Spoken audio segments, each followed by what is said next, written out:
Olá! Aqui está começando mais um episódio do seu podcast e do meu podcast, o Pod Pink. E hoje eu, Jennifer, estudante da Ciência da Ciência da computação. Computação, né? Do sexto período, estou aqui com a... A Laine, eu também sou estudante de Ciência da computação, atualmente no sexto período. E hoje estamos aqui com a doutora... Ana. Doutora Ana. Doutora Ana, a gente vai falar sobre os assuntos bem pertinentes. Doutora, queria que a gente, né? Primeiro, eu queria ouvir você se apresentar aqui pra gente saber um pouco mais sobre você. Então, muito obrigada pelo convite, a Laine e Jennifer, e a professora Suzane também, e a Faculdade Estácio. É um prazer estar aqui para tratar de uma temática que é tão atual. Mas primeiro eu vou me apresentar. Meu nome é Analice Torres, eu sou advogada, professora universitária, especialista em Direito Civil, Processo Civil, Direito Eleitoral. Tenho mestrado em Cultura e Sociedade e doutorado em Políticas Públicas. E sou professora de Direito da Criança e do Adolescente, que é a temática que nós iremos debater hoje. Muito bem, né? E como a gente está falando aqui dessa temática, mas que temática é essa? A gente vai falar sobre a superexposição infantil e a adultização no ambiente digital, né? E para iniciar esse bate-papo, a gente queria saber primeiro, doutora, o que é essa adultização? O que é isso? Então, antes de falar de adultização, é importante falar também de superexposição infantil, ou sharing, que também é conhecido nas redes sociais assim, e pelos estudiosos. E essa superexposição infantil nada mais é do que uma exposição das crianças e adolescentes nas redes sociais, com rotinas, muitas vezes ali mostrando dados pessoais, uma rotina de maneira exagerada, e geralmente essa superexposição ela é feita pelos pais. Sim. Já a adultização, ela consiste na exposição das crianças e adolescentes a conteúdos adultos. Então, conteúdos impróprios como músicas, dancinhas, que podem levar a uma sexualização que está dentro desse fenômeno da adultização, ou a utilização das redes sociais para tratar de padrões de beleza de crianças e adolescentes que ainda estão em desenvolvimento. Então, tudo isso está relacionado à superexposição infantil e também à adultização. E hoje em dia tá, pra gente que consome muito internet, né, durante todo o dia, às vezes fica até difícil pra gente, porque a gente acha normal, né? Uma criança naquela situação, aquelas músicas, e muitas pessoas normalizam. E hoje em dia a gente percebeu, depois de uma denúncia, né, do influenciador Felca, e como a gente está distante de saber da realidade, de como realmente acontecem essas coisas. Porque hoje a gente sabe que é um crime você expor uma criança naquele sentido ali, e que aquele conteúdo daquela criança vai ser utilizado para coisas ruins, né? E que muitas crianças, inclusive, no Discord, não sei se a senhora ficou sabendo, mas teve de uma criança que foi uma live que eles fizeram de uma criança que eles estavam torturava essa criança, né? Um bullying, um monte de coisa, torturava essa criança e as pessoas comentavam no chat, fazendo assim, fazem isso aqui, fazem isso aqui. Né? Então a gente vê essas coisas acontecendo, a gente fica assim percebendo como a gente está ignorante a esse tipo de situação, né? E tudo isso é normalizado, né, em algumas redes sociais, como ela disse, principalmente no Discord, onde as pessoas começam, tipo assim, por que tu não faz isso com a criança? O bullying, a superexposição das pessoas, das crianças principalmente. Às vezes as crianças sabem que estão se expondo, às vezes os pais não têm consentimento e às vezes os pais têm consentimento, sabe? Existem N situações com tudo isso e aí a gente fica parando para olhar que antigamente as coisas não eram assim, mas conforme a tecnologia vai aumentando, tudo vai aumentando, as coisas vão se acelerando e vai ficando cada vez a liberdade de expressão, tudo vai cada vez se expondo cada vez mais. E aí, com a PL do Felca, né, isso tudo veio à tona, onde houve diversas denúncias e onde houve diversos casos de várias crianças e nessa mesma situação.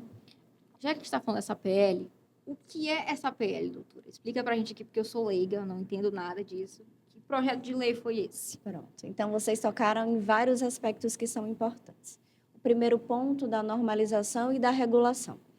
Não é que no Brasil não exista regulação que proteja a criança e o adolescente. Nós temos alguns marcos legislativos importantes. O primeiro deles é a Constituição Federal. Então, a Constituição Federal, ela traz em seu bojo, no artigo 226, uma proteção integral e uma absoluta prioridade dada à criança e ao adolescente. E essa prioridade, essa proteção integral e esse melhor interesse da criança e do adolescente tem de ser assegurado em solidariedade pela família, pelo Estado e pela sociedade. Então, esse papel é de todos nós, essa proteção, ela tem que ser dada por todos nós, Tanto é que houve aí a intervenção do influenciador Felca em uma situação de superexposição infantil e de adultização, e até talvez pode-se falar em exploração do trabalho, ou exploração sexual do trabalho. Sim. Inclusive, ontem eu até vi que o Ministério Público já ofereceu denúncia em desfavor lá do influenciador Ítalo e também do marido dele, que eu não lembro o nome agora, mas essa denúncia já foi oferecida pelo Ministério Público.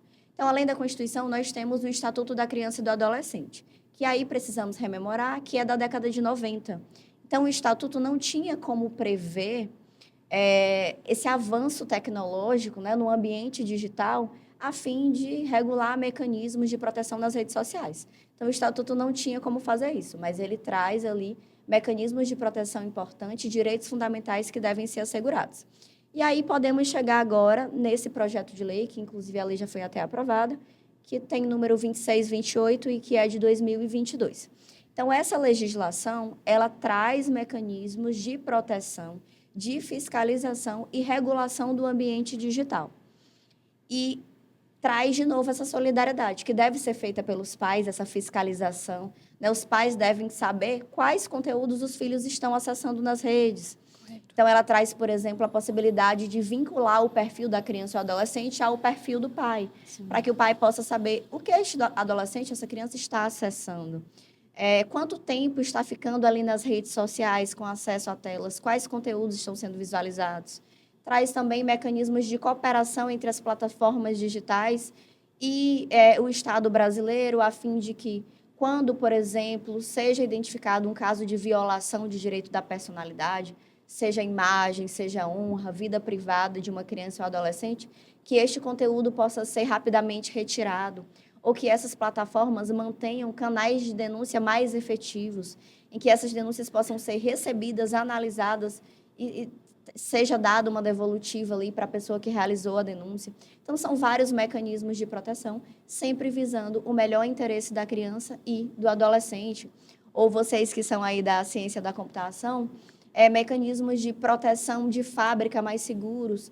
Então, quando essa criança for ali criar uma rede social, a gente tem a autodeclaração da idade. Sim. Mas, por exemplo, ter que enviar um documento de identificação que comprove efetivamente esta idade, ou a proibição desde já, né, uma proibição de fábrica, para que essa criança não possa trocar mensagens com outras pessoas, ou que determinados conteúdos já não sejam acessados em razão da idade desta criança ou adolescente. Então, tudo isso é previsto lá nesta lei. Já que a senhora falou sobre essa questão de que tem que ter todo um apoio, não é só o governo, não é só, entendeu, a plataforma, aí também entra a questão da monetização, que hoje em dia na internet, qualquer coisa que você faz ali, uma besteira, um vídeo fazendo alguma coisa, você pode ter monetização nesse vídeo. E o problema que eu vejo é que, às vezes, os pais, por ter como, tipo assim, o propósito, ganhar dinheiro, eles expõem aquela criança, mesmo não sabendo que aquilo ali pode ser usado para outros tipos de coisa, né? Mas pelo dinheiro, para ter a fama, ter aquela coisa, os pais acabam expondo a criança naquele ambiente, né? Tenebroso. E a gente pode até falar das consequências psicológicas que pode gerar, né? Porque no caso do Ítalo Santos, né? Que você falou também sobre a questão da exploração mesmo, que tem vídeos de como que funcionava, que ele fazia um reality lá com as crianças, Sim, né? sim. Tipo como se fosse um Big Brother, com menores de idade. Então, era uma situação um pouco mais complicada e por isso ele foi detido. Então, a gente percebe que essa situação, ela não é só da rede social, entendeu? Não é só do conteúdo em si. Tem que ser toda uma rede de apoio para aquela criança entender e mais na frente, né, ela perceber que ela foi apoiada e que ela tem uma legislação que vai apoiar ela de qualquer forma. Sem contar que vale ressaltar que quando a pessoa faz um vídeo que ela ganha a monetização, ela começa a fazer vários vídeos e acaba virando um ciclo vicioso isso tudo.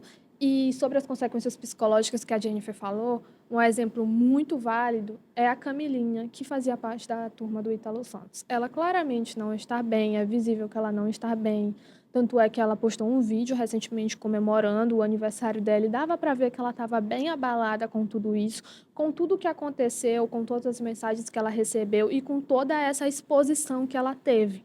Então, as consequências psicológicas que as redes sociais trazem, principalmente para adolescentes e para crianças, são consequências que às vezes se tornam irreversíveis, porque a criança cresce com tudo isso e a internet é muito tóxica, com base de comentários e opiniões. Então, tudo isso é muito válido quando se trata do psicológico da criança.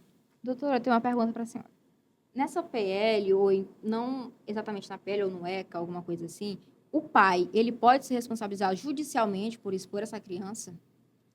Pois bem, o pai e a mãe, eles têm um poder-dever que nós chamamos de poder familiar. Este poder familiar, ele compete aos pais até que aquele adolescente atinja a maioridade. Então, o poder familiar é extinto aos 18 anos, né, quando este adolescente completa 18 anos.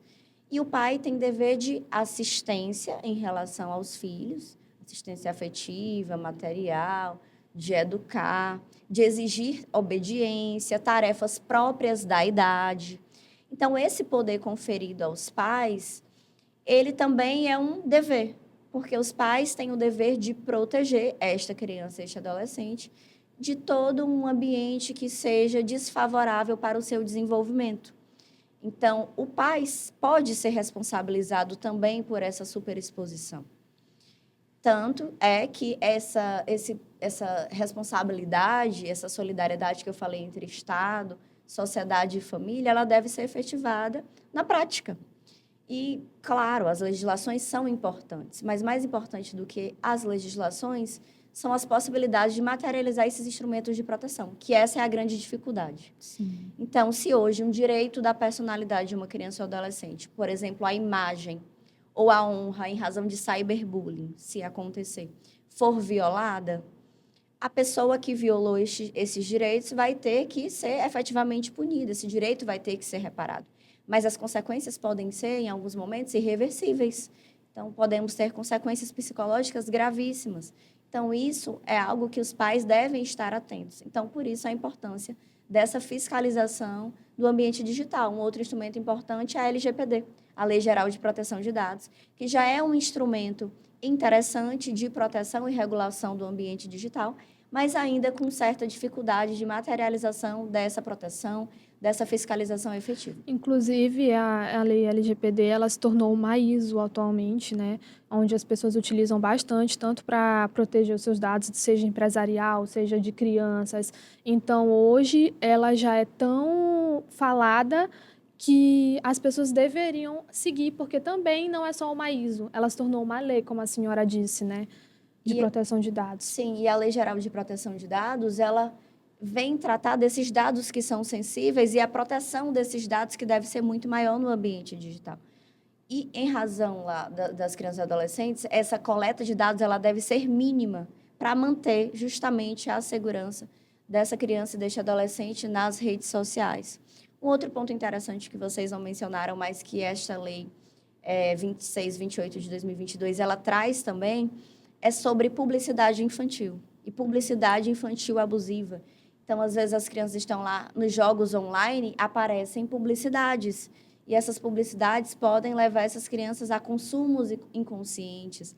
Pegar lá o cartão do pai e comprar alguma coisa. Já teve relato de criança que gastou milhares no Free Fire. Sem contar que agora, com esses jogos de azar, né? Às vezes, qualquer por exemplo, tu tá ali em um site, tu clica, vai para uma plataforma de jogo de azar, sabe? Exatamente. Então, a depender também da natureza desses jogos, pode ser configurado como jogos de azar e serem proibidos também. Então, essa publicidade infantil abusiva, o que é publicidade infantil abusiva? É a publicidade que se aproveita da inocência desta criança para impor ali algum padrão de consumo. Isto é vedado pelo Código de Defesa do Consumidor. Então, a gente percebe que são vários aspectos. Ela mencionou aqui também a questão da monetização, da exploração do trabalho infantil. Então, o trabalho infantil não é só aquele trabalho degradante em um ambiente insalubre, mas a exploração do trabalho infantil também pode se dar no ambiente digital. Quando essas crianças são efetivamente exploradas em algum sentido ali na sua personalidade, na internet para monetização, para oferir ali algum tipo de renda. E a gente percebe, assim, porque na internet parece que a realidade ela muda. É a mesma coisa, o trabalho infantil, a exploração, mas você vê uma criança no farol vendendo uma coisa, é horroroso. Mas na internet, se aquela criança está fazendo aquele outro tipo de coisa que é associado e é a mesma coisa, É todo mundo normalizado. normaliza. Perfeito. Todo mundo normaliza. Acontece essa naturalização, essa normalização. Por isso que a consciência social é tão importante. Né? Podcasts que tratam sobre essa temática são importantes nessa conscientização. Porque a conscientização social, ela deve acontecer. E que ótimo que os influenciadores conseguem perceber isso, como foi o caso do Felca. Porque é importante que essa consciência ela também exista e esteja presente no próprio ambiente digital. Então, os influenciadores têm que ter essa noção, né, de que conteúdo eles estão veiculando, que causas estão apoiando, que audiência estamos ali fomentando. Sim, Sim, e sim. me parece, me corrija se eu estiver errada, que não a gente vem tratar da regulamentação das redes sociais, a gente trata como se fosse um evento muito isolado, mas a família, ela é um dos principais ali, que é a base da criança. Aí a família é negligente. Aí tem esses influenciadores também que sabem o público que tem, mas mesmo assim faz conteúdos ali que não dá para a criança assistir. Então, a gente percebe que não é só falar da regulamentação da lei em si, né? Que o Isso. Estado tem que fazer. Mas a gente percebe que é desde a base. E sem contar, né, que às vezes, como eu havia falado antes, os pais têm a consciência de que o filho ou a filha está gravando vídeos e está recebendo muito likes e fica pronto, vai ficar famoso, vamos ganhar dinheiro, vamos ficar todo Deslumbra mundo logo. rico, sabe? E não param para perceber que a criança está ali, por exemplo, querendo ser uma pessoa mais adulta, querendo mostrar que tem mais idade. Hoje a gente vê muito isso, crianças de 16 anos que aparentam ter 20 anos, sabe? Então, quando a gente para e fica tipo assim, meu Deus, eu com 16 anos, eu parecia uma criança de 12, sabe? Como as coisas mudam, sabe? Então, isso é muito importante. E a gente tem dois pesos aqui, porque ao mesmo tempo em que a internet ela te proporciona muitas coisas, avanços, estudo e pesquisas, ela também tem esse outro lado, né? Aí eu queria saber da senhorita, né? Porque assim, até que ponto essa liberdade de expressão seria tipo assim, aqui você não pode falar disso, porque aqui já seria crime, você já está denegrindo a imagem do outro. Tem algo que possa dizer assim, exato? Ou como é que funcionaria isso? Então, vou primeiro mencionar o que a Lai trouxe para nós na conversa, que é sobre essa mudança de padrão. Então, crianças que parecem mais adultas. Isso decorre da adultização. O que não significa que ela é um adulto, porque o desenvolvimento ainda não está completo. E isso deve ser observado. Esse desenvolvimento incompleto precisa ser respeitado. Nós não podemos antecipar as etapas. Então, tudo bem uma criança brincar de ser professora, de ser médico, de ser adulto. Outra coisa é, na prática, ela assumir responsabilidade de adultos e padrões que são de pessoas adultas. Por isso, a importância desse princípio, que é o do melhor interesse da proteção integral. Porque essa proteção, ela de fato, ela precisa acontecer, ela precisa ser materializada. Começando pela família, que tem o dever de propiciar um ambiente saudável para o desenvolvimento da criança e do adolescente. E o outro ponto é, o que vai ser considerado superexposição, o que vai ser considerado adultização? Que limite é este? Os limites são subjetivos. Então, precisa ser analisado caso a caso. E a maioria desses conflitos sobre isso configura violação ou não configura violação, terão de ser resolvidos realmente no âmbito judicial. Então, um julgador, um juiz, que é um terceiro imparcial, vai verificar no caso concreto se houve ali a violação de algum direito daquela criança e daquele adolescente, quais danos essa criança ou adolescente sofreu em razão desta violação e ali, então, de repente, fixar alguma indenização, alguma medida, alguma sanção. Lembrando que a sanção ela pode vir para a pessoa natural, pessoa física que violou o direito de uma criança ou adolescente, mas a punição, como foi para o Ítalo, né? Mas a punição pode vir também para as plataformas digitais. Então, por exemplo, suspensão, tirar do ar esta rede por um determinado momento. Isso pode acontecer em razão desta decisão judicial. Mas essa violação, se houve ou se não houve, é muito subjetiva. E aí precisa ser analisado realmente caso a caso. Por exemplo, como a senhora falou de redes sociais e a sanção, o caso do Ítalo Santos, ele gravava muito para o YouTube. E no YouTube, ele gravava a casa que eles tinham, eu não vou me recordar o nome que ele fala, mas a gente costuma falar casa de influência, onde ele juntava vários adolescentes, esses adolescentes bebiam, se beijavam, faziam muitas coisas, inclusive, eu não sei se torna verdade, mas dizem que a Camilinha acabou ficando grávida e teve um aborto, acredito que seja verdade. Então, tipo assim, tudo isso era mostrado ao vivo no YouTube, onde eles tinham diversas brincadeiras, eles tampavam o rosto, se beijavam, e tudo isso era público. Então, o YouTube, a gente sabe que atualmente é uma rede social que várias crianças utilizam para assistir vídeo. E nesse meio termo, a gente percebe que, tipo assim, por exemplo, a minha irmã assistia, a Camilinha. E aí a gente ficava tipo assim, não, isso aí é besteira, para de tirar isso, e a gente restringiu. Só que a gente sabe que nem todos os pais percebem o que o filho assiste, sabe? Então acaba que fica lá, para todo mundo ver exposto, sabe? E isso acontece, a casa dos influenciadores dele acontece, vai fazer bastante tempo, vai fazer mais de 1 ano que tudo isso é mostrado, sabe?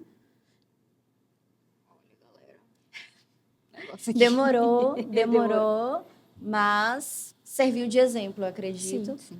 para outros influencers e, enfim, para toda a sociedade. Tanto é que foi trazido aqui por vocês como tema no podcast. E claro que é um tema que nós não esgotamos, precisa de mais discussões, são muitos aspectos envolvidos. Eu acho que merece aí, de repente, uma segunda Com parte certeza. para tratar desses novos aspectos, né, e dessas consequências que podem advir da superexposição infantil e da adultização. E só para a gente fechar aqui, né, eu gostaria de saber, o Brasil, ele tem algo judicial em questão ao direito do esquecimento? Uma criança que foi exposta por um grande período de tempo nessa coisa, poderia, sei lá, pegar, apagar tudo aquilo ali, esquecer que aconteceu tudo aquilo? No Brasil, já é entendimento do Supremo Tribunal Federal que o direito ao esquecimento não é admitido de maneira ampla e restrita, porque isso pode colidir com outros direitos fundamentais, como, por exemplo, liberdade de expressão e liberdade de imprensa. Entretanto, verificada no caso concreto uma violação de um direito da criança e do adolescente, o próprio projeto de lei, que agora a lei é aprovada, 2628 de 2022, traz a possibilidade de retirada deste conteúdo em específico por estas plataformas digitais e prevê, inclusive, a necessidade de que essa resposta, por parte das plataformas, seja mais rápida. Então, não falaremos propriamente em um direito ao esquecimento, mas na retirada de conteúdos pontuais que possam causar alguma violação de direitos. Entendi. Gente, infelizmente temos que encerrar o nosso episódio de hoje, mas acho que a mensagem que ficou muito clara, né? A gente trouxe a adultização, a superexposição e como que a gente pode proteger nossas crianças, porque não é só o Estado que tem essa responsabilidade, a família também tem, né? Os próprios influenciadores que têm a noção do público que eles alcançam e tudo mais.